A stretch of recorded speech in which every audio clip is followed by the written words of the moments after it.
Friends எல்லாருக்கும் வணக்கம். எல்லோரும் எப்படி இருக்கீங்க? ஹாப்பியாக இருக்கீங்க அப்படின்னு நம்புகிறேன். ஸோ இது வந்து வீக்கெண்ட் எடுத்த விலாக் தான்.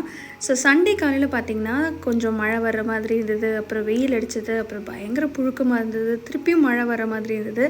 அண்ட் நைட்டு பார்த்திங்கன்னா நல்ல மழை பெஞ்சுது. ஸோ காலையில் வந்து மேகி மயிலோட கொஞ்சம் நேரம் விளையாடிட்டு கொஞ்சம் டைம் இருந்தது சர்ச் கிளம்புறதுக்கு முன்னாடி. சரி, அதனால் இந்த விண்டோஸோட கேப்லலாம் கொஞ்சம் டஸ்ட் இருந்தது, அதை க்ளீன் பண்ணியும் கொஞ்சம் நாள் ஆன மாதிரி இருந்தது. சரி, எல்லாத்தையும் வந்து டக்கு டக்குன்னு க்ளீன் பண்ணிடலான்னு அதை க்ளீன் பண்ணிகிட்டு இருந்தோம். ஹஸ்பண்ட் வந்து காலையில் இந்த ஃப்ளவர் பாட் எடுத்தாங்க பெட்ரூமில் இருக்கிறது. அதுலேருந்து தண்ணியெல்லாம் கொஞ்சம் ஸ்பில் ஆகிடுச்சு. சரி, அதையும் நான் கை கூட க்ளீன் பண்ணிடுறேன் அப்படின்னு சொல்லி அவங்களும் அதை பண்ணிகிட்டு இருந்தாங்க. 2 பேர் செய்யும்போது டக்குன்னு ஒரு வேலை முடிச்சுட்டு நம்ம வெளியில் கிளம்புறோம் அப்படின்னாலும் சீக்கிரமாக கிளம்புற மாதிரி தான் தெரியும். டக்குன்னு இந்த வேலையும் ஆரம்பித்தோமே அப்படின்னு சொல்லி கபோர்டில் இருக்க துணியெல்லாம் எடுத்து போட்டு துடைச்சிட்டு இருந்தேன். அந்த கபோர்டு எனக்கு என்னமோ க்ளீன் பண்ணி வச்சிடணும் அப்படின்னு தோணிட்டு இருந்தது. சாட்டர்டே வந்து கெஸ்டெல்லாம் வந்ததுனால அன்றைக்கி க்ளீனிங் பண்ணல. சரி, அதனால் எனக்கு தோணுது இந்த வாரம் இதை பண்ணி முடிச்சிடணும் அப்படின்னு. சரி, அதனால் என்ன ஆனாலும் பரவாயில்லன்னு கடகடனை இந்த வேலையை முடிச்சிட்டேன். இன்றைக்கி வந்து ஹஸ்பண்டோட ஃப்ரெண்ட்ஸ் எல்லாம், ஸ்கூல் ஃப்ரெண்ட்ஸ் எல்லோரும் மீட் பண்ணுற பிளான் இருந்துச்சு. அங்கேயுமே போனோம். ஆனால் எனக்கு பயங்கர டயர்டாக இருந்துச்சு. இந்த அளவுக்கு எக்ஸ்ட்ரீமாக டயர்டாக இருந்ததே இல்லை, ரொம்பவே டயர்டாக இருந்தது. கிளைமேட்டும் நல்லா இருந்தனால நான் வரல, நான் வீட்டிலே இருக்கேன் அப்படின்னு தான் சொன்னேன். பட் ஆனால் என்னோடய ஹஸ்பண்டோட ஸ்கூல் ஃப்ரெண்ட்ஸ் எல்லாருமே நிறைய கேங், ஒரு கேர்ள்ஸு பசங்க எல்லாருமே இருக்காங்க. எல்லாருமே ஃபேமிலி அந்த மாதிரியும் மீட் பண்ணியிருக்கோம். ஸோ அவங்க எல்லாருமே வந்து ஃபோன் பண்ணி கூப்பிட ஆரம்பிச்சிட்டாங்க, கண்டிப்பாக ஒய்ஃபை கூட்டிகிட்டு வா அப்படின்னு சொல்லி. சரி, அதனால் கண்டிப்பாக போகிற மாதிரி தான் ஆயிடுச்சு. கடகடன்னு இந்த கபோர்டை க்ளீன் பண்ணிவிட்டு நான் சர்ச்சுக்கும் கிளம்பிட்டேன். இன்றைக்கி மத்தியானத்துக்கு வந்து ரைஸ் சாப்பிட்ற மூடே இல்லை, அதனால சப்பாத்தியும் வந்து சிக்கன் கிரேவியும் பண்ணிக்கலாம் அப்படின்னு சொல்லி அதை பண்ணியாச்சு. ஹஸ்பண்ட் வந்து காலையிலே இந்த கிரில்லெல்லாம் வந்து டக்கு டக்குன்னு க்ளீன் பண்ணி முடிச்சிட்டாங்க. மேகிக்கும் மயிலுக்கும் என்னன்னு தெரியல, என்ன காலையிலே இவ்வளோ பரபரப்பாக க்ளீன் பண்ணுறாங்க, எங்கே கிளம்புறாங்கன்னு பார்த்துட்டு இருந்தாங்க. அதுக்கப்புறம் சர்ச்சுக்கெலாம் போயிட்டு வந்து ரெஃப்ரெஷ் ஆனதுக்கப்புறமா மத்தியானத்துக்கு மேலே நாங்கள் வீட்டிலேருந்து கிளம்புனோம். போகும்போது பார்த்திங்கன்னா நல்ல மேகம் வந்து கருத்துட்டு வந்துச்சு. சாப்பிட்றதுக்கெலாம் வந்து டேபிள் புக் பண்ணியிருந்தாங்க. பட் வந்து நாங்கள் போகலை, ஏன்னா சர்ச்சுக்கெல்லாம் போயிட்டு வரத்துக்கே ரொம்ப டைம் ஆயிடுச்சுன்னு நாங்கள் போகலை. சரி, வீட்லேயே சாப்பிட்டுட்டு அவங்க வந்து தக்ஷண சித்ரா வந்து புக் பண்ணியிருந்தாங்க. சரி, அங்கே போயிட்டு அவங்கள பார்த்துட்டு மீட் பண்ணிவிட்டு அதுக்கப்புறம் குட்டியாக பீச்சுக்கும் போயிட்டு போகலான்னு தான் பிளானு. நான் இதான் ஃபர்ஸ்ட் டைம் வந்து தக்ஷண சித்ரா பார்க்குறேன். ஸோ தெரியாதவங்களுக்காக சொல்கிறேன். இங்கே இருக்கிற நிறைய ஸ்டேட், அதாவது கேரளா, கர்நாடகா, தமிழ்நாடு, இங்கே இருக்கிற ஸ்டேட்ஸோட வீடுகள், பழங்காலத்து வீடுகள் எப்படி இருந்துச்சு, அதுக்கப்புறமா வந்து அவங்க யூஸ் பண்ண பழங்காலத்து பொருட்கள்லாம் எப்படி இருக்கும், இந்த மண்பானை, பெரிய பெரிய குண்டா, இதெல்லாம் எப்படி இருக்கும் அப்படின்றது தான் வந்து எக்ஸிபிஷன் மாதிரியும் நிறைய வச்சுருந்தாங்க. ஒரு மியூசியம் மாதிரின்னு வச்சுக்கோங்களேன். அந்த மாதிரி நிறைய விஷயங்கள் இருந்துச்சு. பார்க்கவும் நல்லா இருந்தது. இந்த மாதிரி ஒரு தமிழ்நாடு வீட்டுக்கு தான் ஃபஸ்ட்டு போனோம். உள்ளே என்ட்ரானோன்னு பார்த்திங்கன்னா திண்ணை இருந்துச்சு. திண்ணெல்லாம் வச்ச வீடெல்லாம் இப்போ பார்க்கவே முடியறதில்ல. ஸோ திண்ணை வச்ச வீடெல்லாம் பார்க்க ரொம்ப நல்லா இருந்தது. இந்த பக்கம் வந்து லேடிஸ் உட்காந்து விளையாடுற மாதிரி, அதுக்கப்புறம் வந்து இந்த பக்கம் வந்து கணக்கு எழுதுகிற மாதிரி, அண்ட் அரிய பொருட்கள், இந்த பழங்காலத்து ஃபிஷர்மென்லாம், மீனவங்கள்லாம் அவங்க யூஸ் பண்ண பொருட்கள், நெட்டெல்லாம் எந்த மாதிரி இருக்கும், அவங்க வலையெல்லாம் எந்த மாதிரி பின்னியிருந்தாங்க, சிலைகள்லாம் எப்படி இருந்துச்சு, பழைய வீணை, அப்புறம் மண்பானை, இந்த மாதிரி சொளவு இதெல்லாம் இருந்துச்சு. சொளவெல்லாம் பார்க்கவே ரொம்ப அழகாக இருந்தது. பார்த்தோன்னே எடுத்து யூஸ் பண்ணணும் அப்படின்ற மாதிரி கூட இருந்துச்சு. நம்ம ஊருக்கெல்லாம் போனோம்னு வச்சுக்கோங்களேன், இந்த கிண்ணி பெட்டி, அதுக்கப்புறம் அந்த மரம், அதெல்லாம் நம்மளுக்கு கிடைக்கும்ல, அந்த மாதிரி பார்க்குற மாதிரி நல்லா தான் இருந்தது. பட் என்னென்னா அந்த டைமில் பயங்கரமான புழுக்கம். உள்ளே எந்த வீட்டுக்குள்ளேயுமே ரொம்ப நேரம் நிற்கவே முடியல. கடகடன் வெளியில் வரணும் அப்படின்னு தான் தோணுச்சு. புழுக்கம் அப்படி ஒரு புழுக்கம், ஸ்வெட் ஆகிட்டே இருந்துச்சு. இங்கே பார்த்திங்கன்னா ஆட்டு உரல், அம்மி, அப்புறம் மண்பானை, அடுப்பில் வச்சு சமைக்கிறது, இதெல்லாமே சூப்பராக இருந்தது. இவங்க எல்லாமே வந்து என்னோடய ஹஸ்பண்டோட ஃப்ரெண்ட்ஸு. இவங்கெல்லாம் வந்து என்ன பண்ணாங்கன்னா கொஞ்சம் மண்பானைலாம் இங்கே செஞ்சு விற்றுட்டு இருந்தாங்க. ஸோ அதெல்லாம் வந்து வாங்கிட்டு இருந்தாங்க. அண்ட் இவங்க வந்து அங்கே உட்காந்து நெசவும் பண்ணுறாங்க. அதுக்கு ஒரு தனியாக ஒரு ரூம் மாதிரி கொடுத்துருக்காங்க. இந்த மாதிரி பட்டு புடவைகள்லாம் நெசவும் பண்ணுறாங்க. நெசவு பண்ணுற கடைகள் பேரும் அங்கே எழுதியிருந்தது. அது தமிழ்நாட்டில் இருக்கா, எங்கே இருக்குது அப்படின்ற மாதிரி ஒரு டீட்டெயில்ஸும் எழுதியிருந்தாங்க.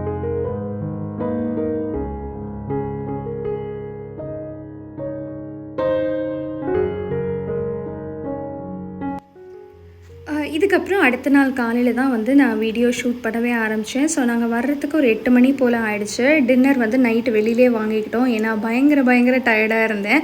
சரி, அதனால் டின்னர் வெளியில் வாங்கி சாப்பிட்டாச்சு. ஸோ காலையில் வந்து ஆஃபீஸ்க்கு கிளம்புனோம். சீக்கிரமாகவே படுத்து எழுந்தாச்சு.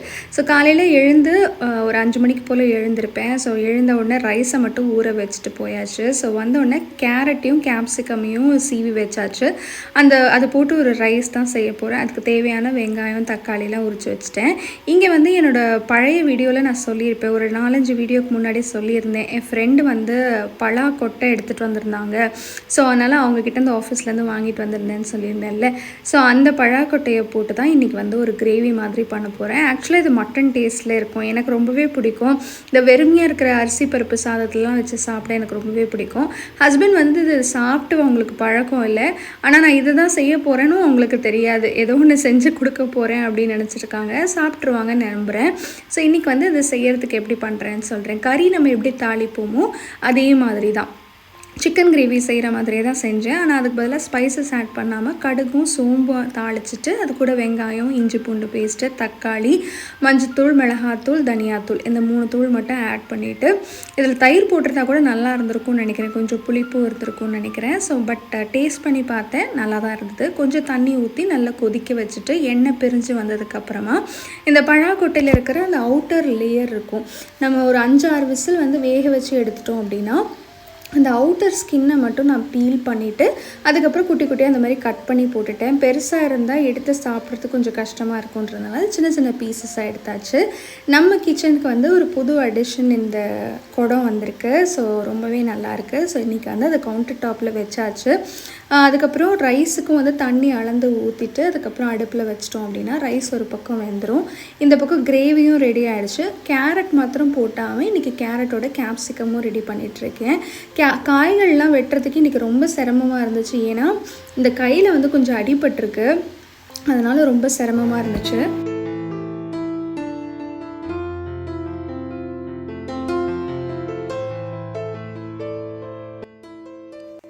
இங்கே பார்த்தீங்கன்னா கிரேவியில் வந்து கொஞ்சமாக எண்ணெய் பிரிஞ்சு நல்லா வர ஆரம்பிச்சிச்சு. இந்த ஸ்டேஜில் வந்து நான் ஒரு 1/2 டீஸ்பூன் வந்து மிளகுத்தூள் சேர்த்துருக்கேன். இந்த மாதிரி செய்யும்போது செம்ம டேஸ்ட்டாக இருக்கும். நான் சிக்கன் கிரேவிலாம் கூட வந்து மிளகுத்தூள் கடைசியில் ஆட் பண்ணுவேன். அதுக்கப்புறம் ஃப்ரெஷ்ஷாக வந்து கருவேப்பிலையும் ஆட் பண்ணிவிட்டு கொத்தமல்லியும் ஆட் பண்ணி எடுத்தாச்சு. அவ்வளோதான். இதை வந்து டிஃபன் பாக்ஸில் போட்டு டைனிங் டேபிளில் வச்சுட்டேன். அதுக்கப்புறம் ஆறுனதுக்கப்புறம் முடிக்கலாம் அப்படின்னு சொல்லிட்டு. மழை வந்து பார்த்திங்கன்னா நல்லா இருட்டிட்டு வந்துச்சு. ஸோ ஆஃபீஸ்க்கு போகணுமா வேணாமான்னு யோசிச்சுட்டு இருந்தோம். பட் போகலாம், இந்த கிளைமேட் நல்லா தான் இருக்குது, அங்கேயுமே நல்லா தான் என்ஜாய் பண்ணலான்னு சொல்லி கிளம்பியாச்சு. மேகிக்கும் மைலோக்கும் ரொம்ப நல்லா இருந்தது போல். வெயிலே இருந்தவனுங்க இந்த கிளைமேட்டுக்கு ரொம்ப ஜாலியாக தான் இருந்தாங்க. ஸோ இங்கே வந்து அதையும் ரசிச்சுக்கிட்டே வந்து கேரட் சாதம் ரெடி பண்ண வந்தேன். கடுகு, சீரகம், பச்சை மிளகாய், கொஞ்சம் போல் கடலைப்பருப்பு வந்து தாளிச்சிருக்கேன். அது கூட கருவேப்பிலை, வெங்காயம், இஞ்சி பூண்டு பேஸ்ட் இருந்தால் போட்டுக்கலாம். நான் மறந்துட்டேன் இன்றைக்கி. அது கூட நான் கொஞ்சம் கேப்சிகமும் கேரட்டும் சேர்த்துருக்கேன். யூஸ்வலாக கேரட் ரைஸ் பண்ணேன்னா கொஞ்சம் முட்டை ஆட் பண்ணுவேன். இன்றைக்கி கேப்சிகம் வந்து கொஞ்சம் கலருக்கு வந்து க்ரீன் கலர் அழகாக இருந்த உடனே அப்படியே விட்டுட்டேன். என்கிட்ட எல்லோ கலர் கேப்சிகம் இருந்துச்சு, பட் அதை போட மறந்துட்டேன். அந்த காம்பினேஷனும் நல்லா இருந்திருக்கும்னு நினைக்கிறேன். கேரட் ரைஸுக்கு இந்த மாதிரி கலந்து சாதம்லாம் செய்யும்போது வெங்காயம் ரொம்ப வதங்கணும் அப்படின்னு இல்லை, பிரியாணி அளவுக்குலாம் வதங்கணும்னு இல்லை. ஸோ கொஞ்சம் வந்து செவக்க வதக்கினதுக்கப்புறமா நம்ம வந்து உப்பு சேர்த்துட்டு அது கூடவே வந்து கேரட்டையும் கேப்சிகமும் சேர்த்துட்டேன். நான் வந்து தண்ணிலாம் ஊற்றி ரொம்ப வேகலாம் விட போகிறதில்ல. சில பேர் வந்து நம்ம கேரட்டை வந்து ஸ்டீம் பண்ணிவிட்டு கூட அதில் ஆட் பண்ணுவோம்ல, இன்றைக்கி அதெல்லாம் பண்ண போகிறதில்ல. திருவி தான் வச்சுருக்கோம் அப்படின்றதுனால டக்குன்னு வெந்துடும். ஸோ இது கூடயே கேரட்டையும் அந்த கேப்சிகமையும் போட்டுட்டு கொஞ்சம் போல் வந்து தண்ணி தெளிச்சிட்டு நான் வந்து மூடி வச்சிட போகிறேன்.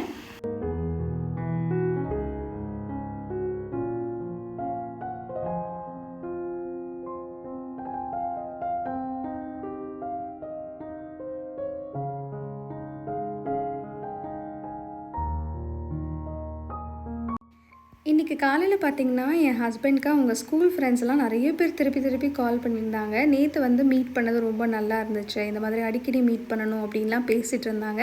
அதெல்லாம் கேட்கும்போது என்னோடய ஸ்கூல் டேஸோடும் எனக்கு வந்து ஞாபகம் வந்துச்சு. ஸோ நான் ஸ்கூல் வந்து ரொம்ப ஸ்விஃப்ட் ஆகி வேறு ஊருக்கே போன மாதிரி ஆனதுனால என் ஸ்கூல் ஃப்ரெண்ட்ஸோடலாம் டச் இல்லை. பட் காட் வில்லிங் எனக்கு அவங்களோட ஃப்ரெண்ட்ஸ் என்னோடய ஃப்ரெண்ட்ஸ் மாதிரி சூப்பராக கிடச்சிட்டாங்க.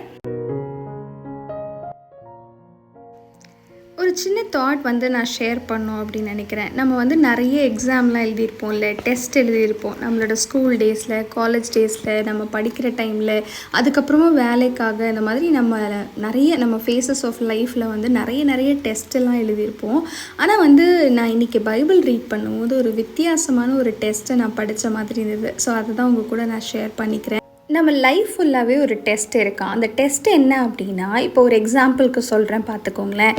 ஒரு சில்வர் இருக்குது, வெள்ளி பொருள் வாங்குறீங்க. அதை எப்படி வந்து வெள்ளி அப்படின்னு மார்க்கெட்டில் வந்து சொல்லி விற்கிறாங்க அப்படின்னா, அதுக்கு முன்னாடி ஒரு டெஸ்ட் நடந்திருக்கும். அதை ஒரு பாத்திரத்தில் போட்டு கெமிக்கல்ஸ்லாம் ஆட் பண்ணி இது கரெக்டான சில்வரா அப்படின்னு கண்டுபிடிப்பாங்களாம்.